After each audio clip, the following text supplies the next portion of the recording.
오늘 하나님께서 주신 말씀은 마태복음 14장 22절에서 36절까지 말씀입니다. 마태복음 14장 22절에서 36절까지 말씀 우리 함께 합독하도록 하겠습니다.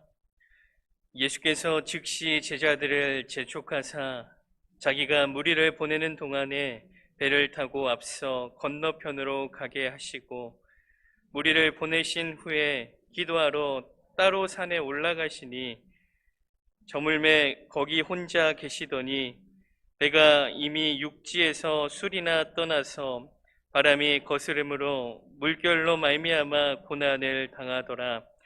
밤 사경에 예수께서 바다 위로 걸어서 제자들에게 오시니 제자들이 그가 바다 위로 걸어오심을 보고 놀라 유령이라 하며 무서워하여 소리 지르거늘 예수께서 즉시 이르시되 안심하라 나니 두려워하지 말라.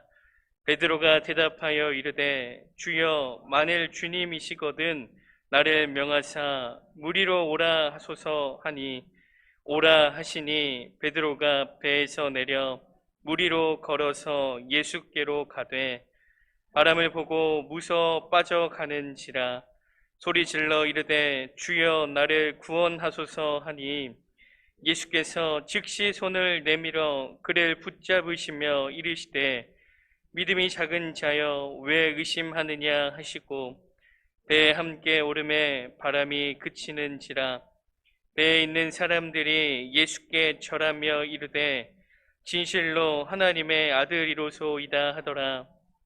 그들이 건너가 게네사렛 땅에 이르니 그곳 사람들이 예수이신 줄을 알고 그 근방에 두루 통치하여 모든 병자를 예수께 데리고 와서 다만 예수의 옷자락이라도 손을 대게 하시기를 간구하니 손을 대는 자는 다 나음을 얻으니라. 아멘. 우리 성도님들은 마음 먹기에 달려있다라는 말을 들어본 적이 있을 것입니다. 우리가 삶을 살아갈 때 어떤 마음을 갖느냐가 굉장히 중요하다는 것인데요. 김치 하나에 밥을 먹어도요, 어떤 사람은 감사하며 밥을 먹는 사람이 있습니다. 그런가 하면 어떤 사람은 김치 하나에 밥을 먹는다고 투정을 부리는 사람이 있죠. 그런가 하면 단칸방에서 살지만 그럼에도 집이 있다는 것에 감사하며 살아가는 사람이 있는가 반면에 어떤 사람은 그 단칸방에 산다는 이유만으로 신세를 한탄하며 살아가는 사람이 분명히 있습니다. 이처럼 사람이 어떤 마음을 갖고 살아가느냐가 굉장히 중요한데요. 신앙생활도 마찬가지입니다. 우리가 어떤 마음을 갖고 신앙생활을 하느냐가 은혜가 될 수도 있고요. 아니면 실망을 가질 수도 있습니다. 오늘 본문은 우리가 어떤 마음을 가지고 신앙생활을 해야 되는지 또 어떤 마음을 가지고 살아가야 하는지를 보여주는 그러한 말씀입니다. 예수님께서 오병이어 사건을 통해서 장정만 5,000명을 먹이시는 놀라운 은혜의 사건을 보여주셨습니다. 그리고 이 제자들에게 재촉하시면서 건너편으로 먼저 건너갈 것을 말씀하십니다. 22절 말씀을 보면 예수께서 즉시 제자들을 재촉하사 자기가 무리를 보내는 동안에 배를 타고 앞서 건너편으로 가게 하시고, 여기서 재촉하다라는 말은 원문으로 보면 억지로 시키다입니다. 예수님께서 이 제자들을 억지로 배에 태워서 건너편으로 가도록 명령하신 것이죠. 그렇게 제자들은 등 떠밀며 이제 건너편으로 가게 되는 상황인데요. 이렇게 배를 타고 건너가는 도중에 문제가 생깁니다. 24절 말씀을 보니 배가 이미 육지에서 술이나 떠나서 바람이 거스름으로 물결로 말미암아 고난을 당하더라. 제자들은 배를 타고 건너편으로 이동하던 중에 풍랑을 만나게 됩니다. 물결이 이제 휘몰아치는 거죠. 이때 이 제자들은 고난을 당하게 됩니다.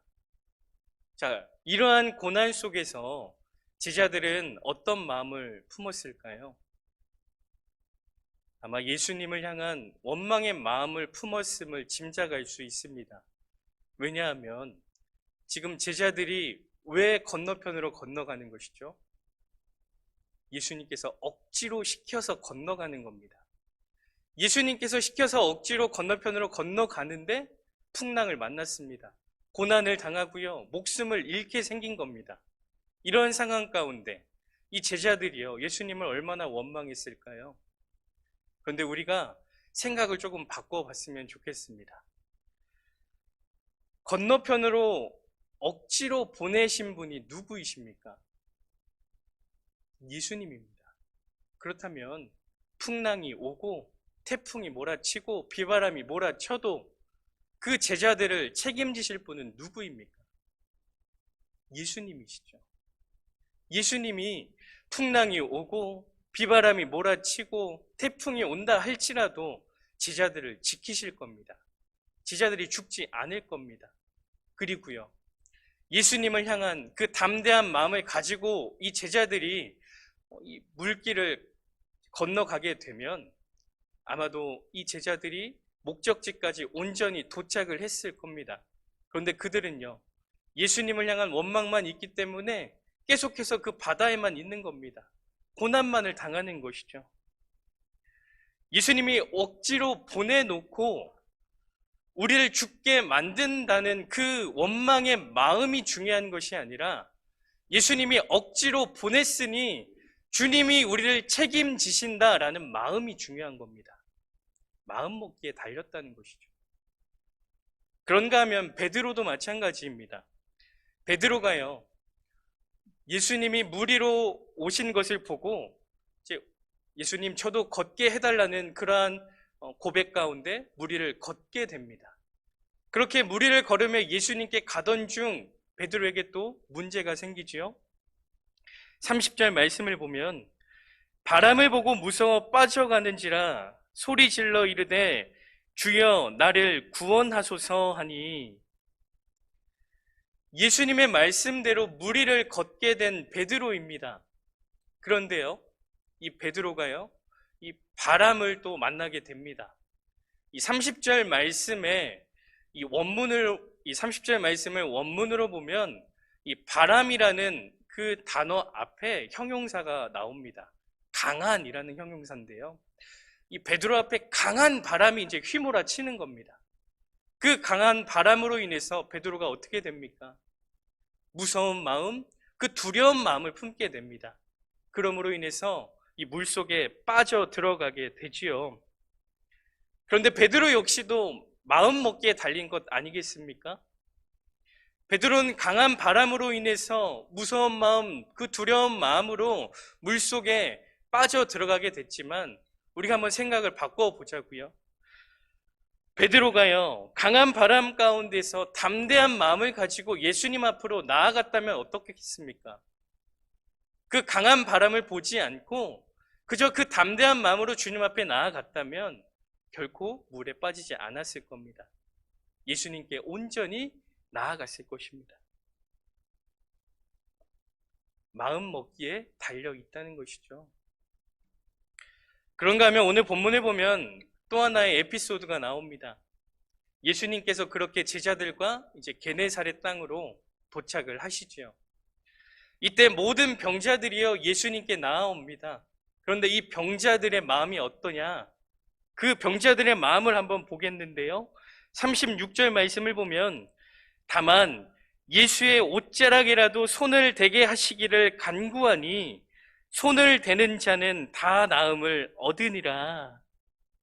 다만 예수의 옷자락이라도, 성도님들, 이 병자들의 마음이 어떻습니까? 예수님의 옷자락이라도 손을 대기만 하면 나음을 얻겠다는 그 마음이 있었습니다. 그래서 어떻게 됩니까? 그 마음이 그들을 낫게 하는 놀라운 은혜를 경험하게 되지요. 사랑하는 행복한 교회 성도 여러분, 마음 먹기에 달린 겁니다. 주님 앞에 어떤 마음을 갖고 나아가느냐, 주님 앞에 어떤 마음을 가지고 살아가느냐가 중요한 겁니다. 제자들을 보십시오. 풍랑 앞에서 어떤 마음을 갖습니까? 그런가 하면 베드로는 어떻습니까? 강한 바람 앞에서 어떤 마음을 갖습니까? 주님을 향한 마음이 아니라 이 문제를 향한 마음만 앞섰습니다. 그러다 보니까 그 문제 안에 사로잡혀 있게 되는 것이죠. 그런데 병자는 어떻습니까? 예수님께 손만 대면 나음을 받겠다는 그 마음 때문에, 예수님을 향한 그 마음 때문에 은혜를 얻습니다. 마이크어가 쓴 이 하나님께 놀라다라는 책을 보면 이러한 내용이 있습니다.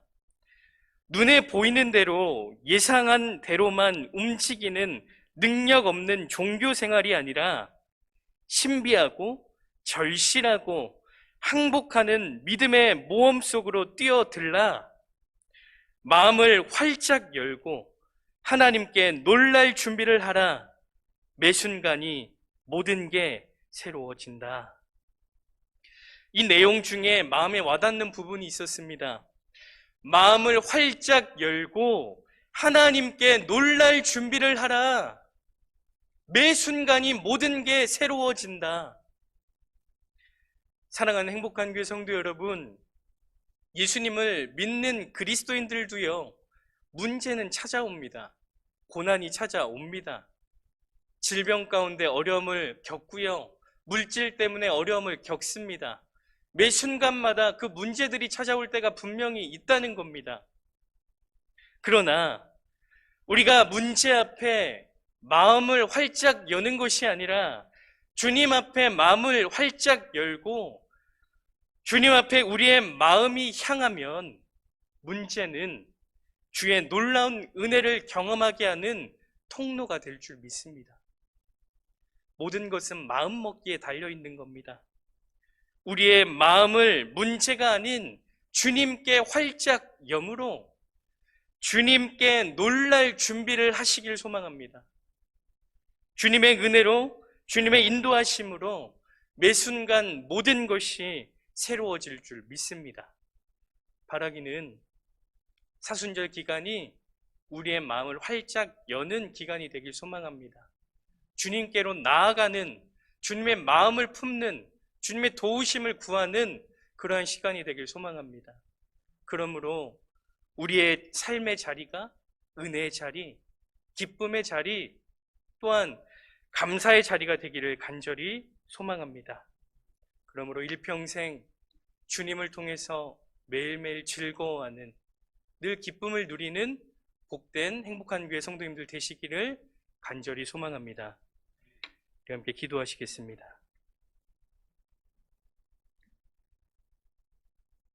사랑과 은혜가 풍성하신 주님, 이 시간 어떤 마음을 품느냐가 얼마나 중요한지를 보게 됩니다.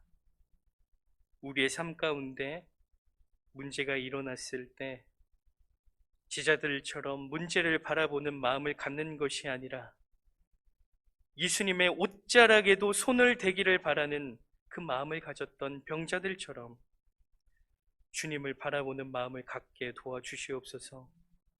그러므로 병자들처럼 우리의 삶에 나음의 은혜, 회복의 은혜가 나타나게 도와주시옵소서.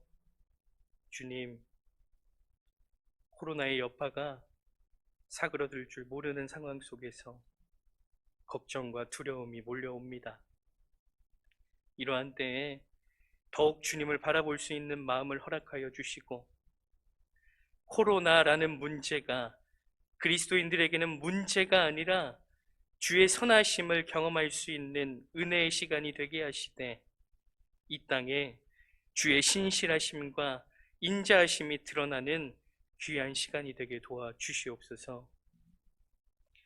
지금은 길이요 진리요 생명이요 부활이신 우리 구주 예수 그리스도의 은혜와 예수 그리스도를 통해 우리에게 영원한 생명을 주신 하나님 아버지의 크신 사랑하심과 우리가 이 땅에 살면서 예수님을 믿게 하시고 그 신앙 고백으로 오늘 하루 말씀으로 살아가게 하시는 성령의 함께 하심과 교통하심이 우리의 삶에 문제가 찾아왔을 때 문제를 바라보는 마음이 아니라 주님을 바라보는 마음으로 주님 앞에 온전히 설 것을 다짐하고 결단하는, 그래서 은혜 가운데 살아가기를 바라는 사랑하는 우리 성도님들과 성도님들의 가정과 부모님과 자녀와 생업 위에 우리 교회와 민족과 저 북한에 있는 동포들과 지금도 해외 나가서 선교하시는 선교사님들과 그들의 가정과 사역위에와 우리가 날마다 중보하는 고3 학생들과